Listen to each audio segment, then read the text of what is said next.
నమస్కారం. ప్రతిధ్వనికి స్వాగతం. రాష్ట్రంలో రాజకీయ కాక పతాక స్థాయికి చేరుతోంది. కాంగ్రెస్ ప్రభుత్వం ప్రథమార్థం పూర్తి చేసుకుంటున్న తరుణంలో విపక్ష బీఆర్ఎస్ అస్త్రాలకు పదును పెడుతూ ఉండడంతో గందరగోళంగా మారుతోంది. గరంగా మారుతున్నాయి పరిణామాలు. సై అంటే సై అనే పరిస్థితి కనిపిస్తోంది. అధికార పక్షం 10 ఏళ్ల విధ్వంసం సరిదిద్దున్నామని చెబుతుంటే ప్రతిపక్షం 6 గ్యారంటీలు అడ్రస్ లేవని, సర్కార్ అవినీతిలో కూరుకుపోయిందని విమర్శలు ఎక్కుపెడుతోంది. నిన్నటి వరకు టెండర్ల చుట్టూ తిరిగిన రాజకీయంలో రాష్ట్ర అప్పులు, భిక్షగాళ్ల వ్యాఖ్యలు, బలాలదేవ, పశుపతి వంటి సినిమా డైలాగులు ఇలా చాలా చూస్తున్నాం. గన్ పార్క్ వద్ద అరెస్టులు, తెలంగాణ భవన్లో చర్చకు సవాళ్లతో హైదరాబాద్ వీధులు ఉద్రిక్తంగా మారాయి. అసలు విషయానికి వస్తే రాష్ట్రం దివాలా తీసిందా లేక పాలన పట్టాలెక్కిందా? విపక్ష ఆరోపణలేంటి? అధికార కాంగ్రెస్ ఏం సమాధానం చెబుతోంది? ఇదే అంశంపై నేటి ప్రతిధ్వని చర్చలో పాల్గొన్న వారు సామా రామ్మోహన్ రెడ్డి గారు, TPCC media committee chairman Hyderabad నుంచి, రావుల శ్రీధర్ రెడ్డి గారు, బీఆర్ఎస్ సీనియర్ నాయకులు హైదరాబాద్ నుంచి. ముందుగా రామ్మోహన్ రెడ్డి గారు, గురుకుల పాఠశాలల టెండర్లలో బీఆర్ఎస్ నేతలు పక్కా ఆధారాలతో చర్చకొస్తామంటుంటే ప్రభుత్వం వెనుకడుగు వేస్తోందన్న బీఆర్ఎస్ విమర్శలకు మీ సూటి సమాధానం ఏంటి? మా సూటి సమాధానం ఈరోజు పొద్దున మా యాక్టివిటీ, మా యాక్షన్ తోటే చూపించినాం కదండి. ఎందుకంటే వాళ్ళు నిరాధారమైనటువంటి ఆరోపణలు చేస్తే అవి నిరాధారమైనటువంటివి అని చెప్పి 4 గోడల మధ్యలో ఎందుకు అమరవీరుల స్తూపం కాడనే 4 కోట్ల మంది చూసేటటువంటి విధంగా చేసుకుందాం రండి అని చెప్పి ఉల్టా ఛాలెంజ్ ఇస్తున్నాం. That is our transparency, that is our courage. So ప్రభుత్వంలో ఇది ఇప్పటి నుంచి వచ్చినటువంటిది కాదు. ఈ బట్టగాల్చి మీదేసి నిరాధారంగా మాట్లాడి, అబద్ధాలు మాట్లాడి, వ్యక్తిత్వ హననాలకు పాల్పడుతున్నటువంటి బీఆర్ఎస్ పార్టీ ఏదైతే ఉందో అది హెచ్సియు నుంచి మొదలు పెట్టుకుంటే మూసి ప్రక్షాళన దగ్గరైనా, హెచ్ఐఎల్ టీపీ దగ్గరైనా, లేకపోతే ఈ రోజు గురుకులాల వరకైనా కూడా ఏ అంశాల్లో అయినా ఒక దగ్గర 10,000 కోట్ల కుంభకోణం అంటాడు, ఒక దగ్గర 1,00,000 కోట్ల కుంభకోణం అంటాడు, ఒక దగ్గర 5 లక్షల కోట్ల కుంభకోణం అంటాడు, ఒక దగ్గర ఏదో 7,000 కోట్ల కుంభకోణం అంటాడు. నోటికి ఎంత వస్తే అంత. ఎందుకు అనంటే క్షేత్రస్థాయిలో ప్రజలు వారి యొక్క పార్టీకి కనీసం చేరువయ్యే పరిస్థితి కాదు కదా, పిలిచినా రాలేనటువంటి పరిస్థితిలో ఉంటున్నటువంటి నేపథ్యంలో ఏదో ఒక రకంగా ప్రభుత్వం మీద బురద జల్లారనేటటువంటి ఒక కుట్రాకున్న రాజకీయం తప్ప అంతకు మించి వేరేది లేదు. మరి మీరు ఛాలెంజ్ ఇస్తారు, ప్రెస్ క్లబ్ అని చెప్పి అని అన్నారు. మేము అమరవీరుల స్తూపం కాడికి వచ్చినాం, రావాలి కదా. పోని మేము ఈడ ఉన్నాం, మీరు ఆడుండ్రే అనుకుందాం. ఒక పవర్ పాయింట్ ప్రజెంటేషన్ పెట్టి గత మీ 10 సంవత్సరాలలో ఏమూ ఉండే, ఇప్పుడు మేము వచ్చిన తర్వాత ఏం లేకుండే, అప్పుడు మీరు ఏ ధరకు తెచ్చిండ్రు, ఇప్పుడు మేము ఏ ధరకి ఇచ్చినాం, అప్పుడు ఏం క్వాలిటీ ఇచ్చిండ్రు, ఇప్పుడు ఏం క్వాలిటీకి ఇచ్చినాం. ఇవన్నీ తేటతెల్లం అయ్యేటివి కదా పక్క పక్కన పెట్టుంటే. ఎవరైతే గురుకులానికి సెక్రటరీ లెక్క వివరించినటువంటి ఆర్ఎస్ ప్రవీణ్ గారు కోడింగ్ స్కూల్స్ అని చెప్పేసి కోట్లు కొల్లగొట్టినటువంటిది ఆధారాలతోటి నేను మా గాంధీ భవన్ లో ప్రెస్ మీట్ పెట్టి ఛాలెంజ్ చేసినాం సార్. ఇప్పుడు కాదు, ఏడాది ముంగట మేము. సో ఏ రోజు కూడా కనీసం జస్ట్ ఆరోపణలు చేసి పారిపోతే ఎట్లా? కాళేశ్వరం కుంభకోణం దాకా కూడా అసెంబ్లీ సాక్షిగా, బడ్జెట్ అప్పుల మీద అసెంబ్లీ సాక్షిగా, ప్రపంచంలో కాదు యావత్ భారతదేశం, స్వతంత్ర భారతదేశంలో ఒక అసెంబ్లీ సెషన్ పొద్దున 10 గంటల నుంచి 4 గంటల దాకా, తెలంగాణ దాకా 17.5 గంటల పాటు సాగింది అనేటటువంటిది చరిత్ర కేవలం ప్రజాప్రభుత్వం రేవంత్ రెడ్డి గారి నాయకత్వంలో జరిగింది. మాకు దమ్ము, ధైర్యం, పారదర్శకత, ప్రజలకి నిజాలు చెప్పేటటువంటిది ఉంది కాబట్టే మేము ఉల్టా ప్రతిపక్షాలను ఛాలెంజ్ చేస్తా ఉన్నాం. రండి హిల్ టీపీ మీద మాట్లాడతామన్నాం, ఎందుకో రాలేదు ప్రతిపక్షాలు అసెంబ్లీకి.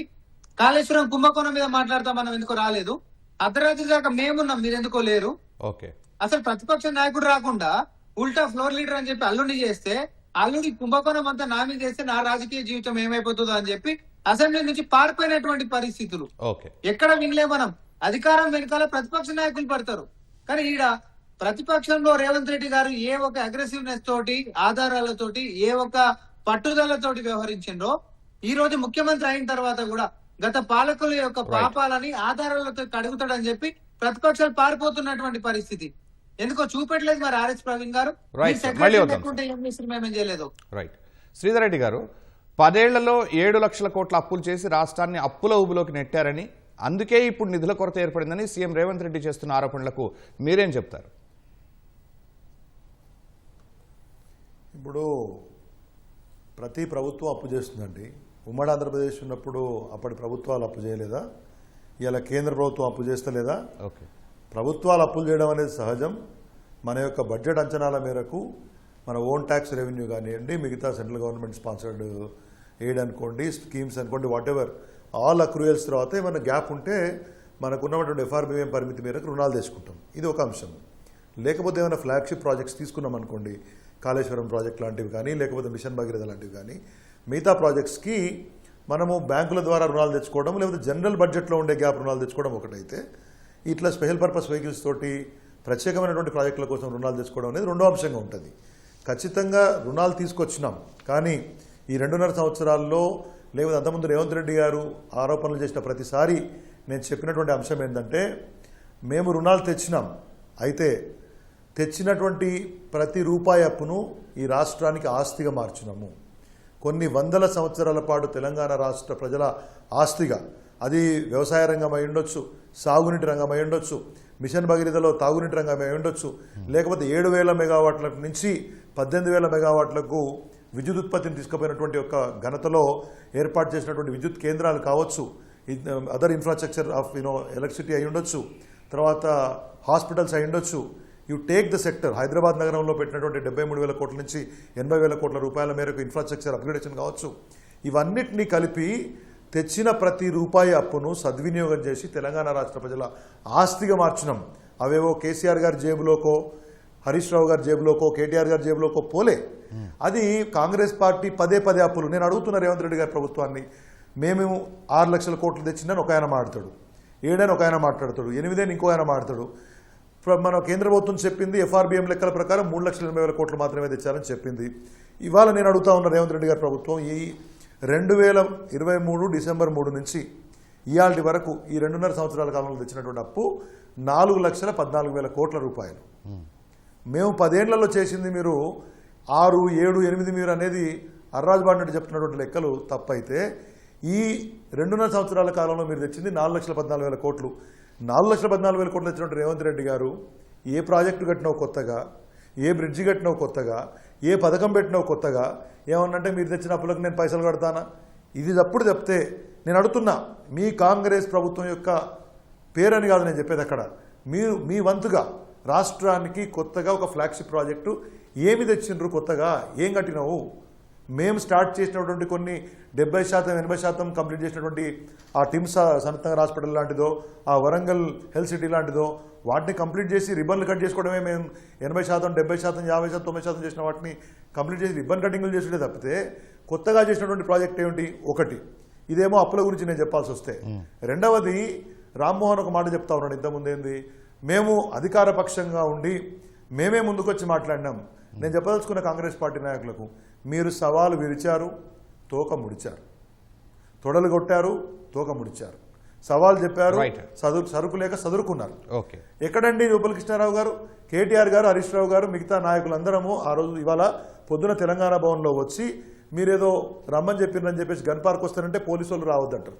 హరీష్ రావు గారు బయటకు వచ్చి గన్ పార్క్ వస్తారంటే అరెస్ట్ చేశారు.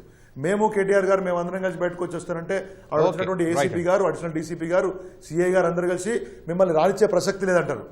ప్రభుత్వం మీద ప్రజాస్వామ్యయుతంగా ప్రజాపాలన అని చెప్పేసి మీరంటే సవాల్ విసిరిన వాళ్ళు సమాధానం చెప్పడానికి వచ్చే వాళ్ళని రానివ్వాలి కదా. మీరు అప్పుల గురించి మాట్లాడతారా, అవకాశాల గురించి మాట్లాడతారా, మీ మేనిఫెస్టో గురించి మాట్లాడతారా? ఆ అసెంబ్లీ లోపల కావచ్చు, బయట కావచ్చు, గన్ పార్క్ కావచ్చు, రేవంత్ రెడ్డి గారి జూబ్లీస్ ప్యాలెస్ లో కావచ్చు, లేకపోతే కొత్త కట్టుకున్నటువంటి ఎంసీఆర్ చార్ట్ లో ఉన్నటువంటి ఒక కొత్త బిల్డింగ్ లో కావచ్చు, మీరు ఎక్కడికి రమ్మంటే అక్కడికి వస్తాం. కానీ రానివ్వండి. ఏం భయం ఎందుకు పడుతున్నారు? పోలీసులను పెట్టి ఎందుకు ఆపుతున్నారు? అరెస్టులు ఎందుకు చేస్తున్నారు? పోలీసులలో ఎందుకు పెడుతున్నారు? ఇది అప్రజాస్వామ్యం కదా. కాబట్టి ప్రతి అప్పు తెచ్చిన దాని రూపాయిని రాష్ట్ర ప్రయోజనాల కోసం తెచ్చాం. కొత్త రాష్ట్రాన్ని దేశంలో అనేక రంగాల్లో నింపాం. అది తలసరి ఆదాయం అయి ఉండొచ్చు, ప్రతి విషయంలో నెంబర్ 1గా ఉంచాం. రామ్మోహన్ రెడ్డి గారు, అయితే తెలంగాణను భిక్షగాళ్ల రాష్ట్రంగా ఎయిడ్స్, క్యాన్సర్ పేషెంట్తో సీఎం పోల్చడం రాష్ట్ర ప్రతిష్టను దెబ్బతీయటం కాదా అని బీఆర్ఎస్ ప్రశ్నిస్తోంది. దీనిపై మీ సమర్థన ఏంటి? సార్, వస్తున్నటువంటి కంపెనీలని అడ్డుకోనికే ఈడ తెలంగాణలో రియల్ ఎస్టేటే లేదు. వస్తున్నటువంటి ఫ్యూచర్ సిటీని మేము క్యాన్సిల్ చేసేస్తాం. సో మేము రేపు పొద్దున వచ్చినాక మా మొదటి సంతకం దాని మీదే పెడతాం. మెట్రో ఎక్స్టెన్షన్ కి కాలాల కట్టెలు పెడతాము. మూసి ప్రక్షాళన మేము జరగనీయము. లేకపోతే వరంగల్ ఎయిర్పోర్ట్ కి మేము అడ్డం పడి పడతాము. లేకపోతే హైడ్రా అనేటువంటి జేసీబీలకు అడ్డం పండుకుంటాము. ప్రతిపక్షం అనేటటువంటిది ఏ రోజన్నా నిర్మాణాత్మకంగా వ్యవహరించినటువంటి పాపన పోయిరా సార్ వీళ్ళు? ఈ 2.5 ఏళ్లలో ఒక్క అంశం చెప్పండి, ఏదైనా ఒక్క అంశం చెప్పండి. కన్స్ట్రక్టివ్ గా పలానా ఇందిరామ్మ ఇల్లు కట్టినట్టు ఏడ కట్టేసేసినావు అంటారు. 200 గంటల కరెంట్ ఎవరికి వస్తలేదండి. అంటే ఒక మంచి శుభకార్యం చేద్దామనంటే నల్లపిల్ల అవతారం ఎత్తేటటువంటి ప్రతిపక్షం ఈ భారతదేశం మొత్తంలో కేవలం బీఆర్ఎస్ పార్టీ ఉంటుందేమో, అంతకు మించి వేరేదేది. ఎందుకంటే తోక ముడిచారు ముఖం చూపెట్టలేరు అని శ్రీధరన్న యాసప్రాసల బానే చెప్పిండు. తోక ముడిచినటువంటి ప్రధాన నాయకుడు కేసీఆర్ ఫామ్ హౌస్ లో పండుకుండా అనేటటువంటి 4 కోట్ల మంది తెలంగాణ ప్రజలు మాట్లాడుకుంటున్నారు. మీరు నిజంగా ధైర్యం ఉన్నోళ్ళైతే, దమ్మున్నోళ్ళైతే, ఛాతెత్తి మాట్లాడేటోళ్ళైతే, మీరు సవాలు విసిరి తోక ముడిచి పారిపోనోళ్ళైతే మీ ప్రతిపక్ష నాయకుడు అసెంబ్లీకి వచ్చి మా ఛాలెంజ్ యాక్సెప్ట్ చేసేటోడు.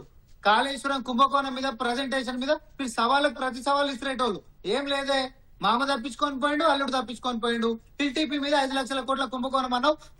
అదే సార్ ఇంత వేడి ఎందుకు అంటున్నారు?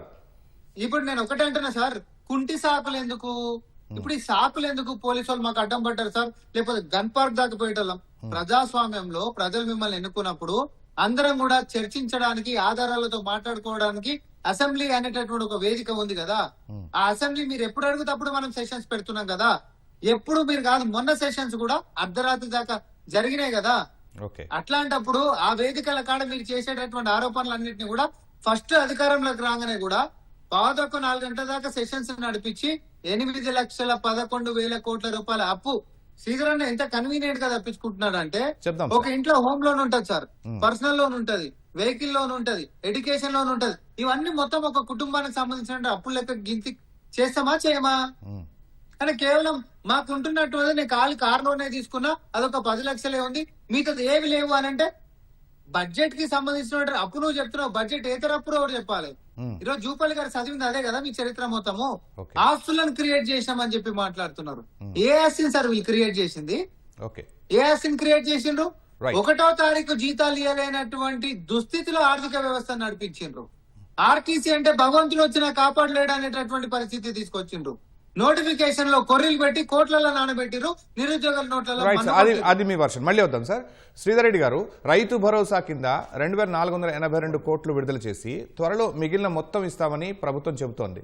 అలా హామీలు నెరవేరుస్తున్నా రైతు డిక్లరేషన్ విఫలమైందని ఎలా అంటున్నారు? విఫలం కాకపోతే ఏందండి, రేవంత్ రెడ్డి గారు ఏం చెప్పిండ్రు? ఇప్పుడు మీరు ఎన్నికల ముందు ప్రెస్ మీట్లలో మాట్లాడుతూ, ఇప్పుడు మీరు ఇంకా రైతు బంధు తీసుకుంటే 10,000 వస్తుంది, మా ప్రభుత్వం వచ్చిన తర్వాత 15,000 వస్తుంది అంటే సీజన్కి 7,500 రూపాయలు ఇస్తున్నాడు. ఇప్పుడు ఎంత ఇస్తున్నాడు? మూలిగి 6,000 రూపాయలు ఎకరానికి సీజన్కి ఇస్తున్నారు. అది ఇస్తే మొత్తంగా 6,000 రూపాయలు మాత్రమే ఇస్తున్నారు, 7,500 ఇవ్వట్లేదు. నేను అడుగుతా ఉన్నా, ఎందుకు ఇవ్వట్లేదు 7,500 రూపాయలు? మీరు 7,500 రూపాయలు 5 సీజన్లు మీరు ఇచ్చింటివే, ఇప్పటికీ 2 సీజన్లు ఎగ్గొట్టినరు. 7,500 రూపాయలు ప్రతి సీజన్కు ప్రతి ఎకరాకు అందరు రైతులకు ఇస్తే ఈ రాష్ట్రంలో ఈ ప్రభుత్వం ఇప్పటివరకు ఇవ్వాల్సింది 55,800 కోట్ల రూపాయలు ఇవ్వాల్సి ఉండే. ఇప్పటివరకు ఎంత ఇచ్చిండ్రు? 27,020 కోట్ల రూపాయలు ఇచ్చిండ్రు. అంటే ఎంత బాకీ ఉన్నారు? 28,720 కోట్ల రూపాయలు ఇంకా ఈ ప్రభుత్వం రైతులకు బాకీ ఉన్నది. కనీసం ఆ 6,000 రూపాయలైనా అందరు రైతులకు ఇచ్చుంటే 44,640 కోట్ల రూపాయలు ఇవ్వాల్సి ఉండే. ఎంత ఇచ్చిండ్రు? 27,080 కోట్లు. అంటే ఎంత బాకీ ఉన్నారు? దాంట్లో కూడా 17,560 కోట్ల రూపాయలు మళ్ళీ బాకీ ఉన్నారు. రైతు భరోసా పేరుతోటి పెద్దగా చేస్తామని చెప్పి 28,720 కోట్ల రూపాయలు ఎగ్గొట్టి మేము రైతు డిక్లరేషన్లు అన్ని చేసినామంటే ఎట్లయితుందండి? నాకు అర్థం కాదు. నేను అడుగుతున్నా, మీరు వచ్చిన తర్వాత ఒక కొత్త రైతు విస్తరణాధికారిని రిక్రూట్మెంట్ చేసినావా? ఒక కొత్త గోడౌన్ కట్టినావా? లేకపోతే కొత్తగా ఇంకేదన్నా రైతుల కోసం కొత్త కార్యక్రమాలు ఏమైనా చేసినావా? పోనీ వ్యవసాయ రంగానికో విద్యుత్ రంగానికో కొత్తగా రైతు డిస్కం పెట్టి ఉచిత విద్యుత్కు మంగళం పాడేటువంటి ప్రయత్నం చేస్తున్నారు కదా. కొత్తగా మీరు మోటార్లకు మీటర్లు పెడతామని చెప్పేసి రైతులను భయాందోళనకు గురి చేసేటువంటి ప్రయత్నం చేస్తున్నారు కదా. కేసీఆర్ గారు 11 సీజన్లలో 2018లో ఈ యొక్క రైతు బంధు స్టార్ట్ చేసిన తర్వాత 72,828 కోట్ల రూపాయలు రైతులకు అందజేసినాం. దేశంలోనే తొలిసారిగా రైతులకు ఆర్థిక సహకారము ముందుగానే పంటకు ముందు ఇచ్చినటువంటి ఘనత కేసీఆర్ ప్రభుత్వం. అంతే. చూపించండి ప్రపంచంలో చేసినాడా? నేను చెప్పేది ఏంటంటే, మీరు వచ్చిన తర్వాత రైతులకు ఎగనామం పెట్టారు. 28,720 కోట్ల రూపాయలు రైతు భరోసాలోనే ఎగనామం పెట్టారు తప్పితే మీరేం చేయలేదు. మా మిత్రుడు చెప్తా ఉన్నాడు, ఈ అన్ని విషయాలు మేము ఇట్లా చేసాం, విమర్శలు చేయడం కాదు. నేను మాట్లాడేది ప్రతి విషయం స్టాటిస్టిక్స్తో సహా చెప్తున్నా. ఒకటే ప్రశ్న వేస్తా ఉన్నాను, ఎందుకు రైతు భరోసా ఇవ్వలేక? రైతు బీమా ఎక్కడ పోయింది? రైతు బీమా భూమి ఉంటే 5 లక్షల రూపాయలు ఇచ్చినటువంటి ఒక ఘనత ఉండే కదా. ఆ ప్రీమియం కట్టట్లేదు, చనిపోతే రైతులకు డబ్బులు రావట్లేదు. ఇది ఎగవేతల ప్రభుత్వము, ఇది కోతల ప్రభుత్వము. రైట్. రామ్మోహన్ రెడ్డి గారు, ఆర్థిక కష్టాల్లో కూడా సంక్షేమం హామీలకు ఢోకా లేకుండా చూస్తున్నాం అని చెప్తున్నారు మీరైతే. అయితే బీఆర్ఎస్ లేదా బీజేపీ అడిగాయని కాదు, కానీ 6 గ్యారెంటీల అమలుపై మీ కార్యాచరణ ఏంటి? సార్ ఇప్పుడు కుదేలైనటువంటి ఆర్థిక వ్యవస్థని ఇటుక పేర్చుకుంటూ మనం ఈ రోజు తిరిగి నిర్మించుకుంటున్నాం. మూలుగుకుంటూ ఈ రోజు రైతులకు ఏం చేసిండ్రు అని చెప్పి శ్రీధర్ రెడ్డి గారు మాట్లాడుతున్నారు. రైతు బంధు ఎన్నికల కంటే ముంగట మీకు గుర్తుండాలి, ఔటర్ రింగ్ రోడ్ అమ్ముకుంటే తప్ప రైతు బంధు పైసలు వేయలేనటువంటి దుస్థితికి ఈ రాష్ట్ర ఆర్థిక వ్యవస్థని బీఆర్ఎస్ పార్టీ తీసుకొని పోయింది. ఈ 1వ తారీఖు జీతాలు అనేటటువంటి అది మర్చిపోయిండ్రు. జనాలని ఎంత ఇబ్బంది పెట్టి అవుట్ సోర్సింగ్ వాళ్ళకి జీతాలు అనేదే బంద్ చేసిండ్రు. ఉంటే ఉండండి, పోతే పొండి అని అన్నారు.